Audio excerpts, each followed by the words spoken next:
That I could have done such a depraved thing as burn the snake eggs certainly shows what a state I am in.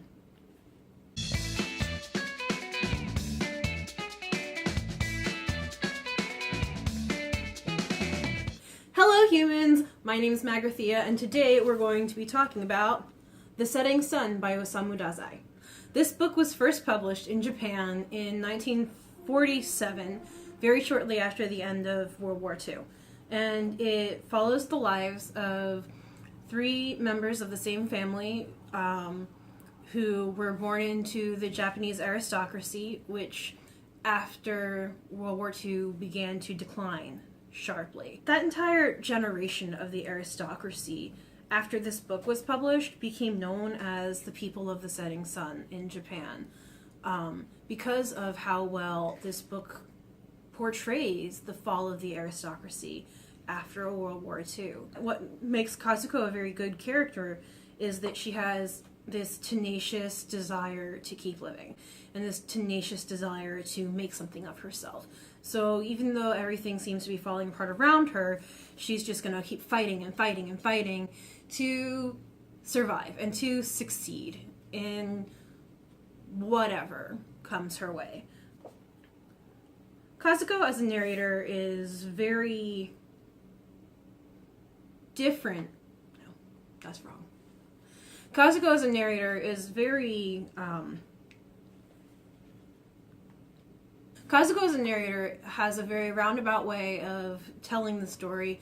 It's filled with flashbacks and letters transcribed directly and excerpts from her brother's journal, which she definitely should not have been reading.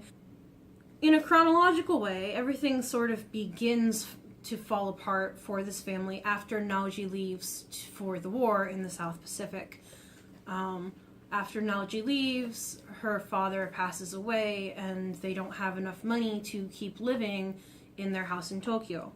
Her uncle convinces her mother that the best thing for them to do would be to sell the house and move out to the countryside. But Kazuko is very clear that she has no idea how to live a country life. It's almost like they're playing house, like they're make-believe people in some ways. And one of her neighbors calls her out on it at one point. She's like, "It's watching you and your mother is like watching people pretend to be adults." Despite not knowing what she's doing, despite stumbling through it all, Kazuko is dedicated to her mother. She's determined to make sure that her mother lives her best possible life, and that despite their sudden financial setbacks and sudden change of lifestyle, that her mother doesn't have any serious needs or wants. She doesn't necessarily achieve her goals all of the time, but she's definitely trying. And even though she and Naoji don't get along, Kazuko does the same. She wants to make sure that Naoji is living his best possible life. With the people of the setting sun, the fallen aristocracy. This book is a translation. This book was translated in 1956 by Donald Keene. It could use a new translation. There are aspects of the translation that are stale that I don't think would be translated the way that they're translated in this book if it were to be redone today. At one point he uses the word highfalutin. Highfalutin is not a word that people use very much anymore. Another out-of-date term that really stuck out to me was Indian summer. Indian summer. That's racist. We don't say that anymore. But other than that, I mean, it's a good translation. It's beautiful. I think that it's full of turns of phrase. Like the beauty of the original definitely shines through in this translation.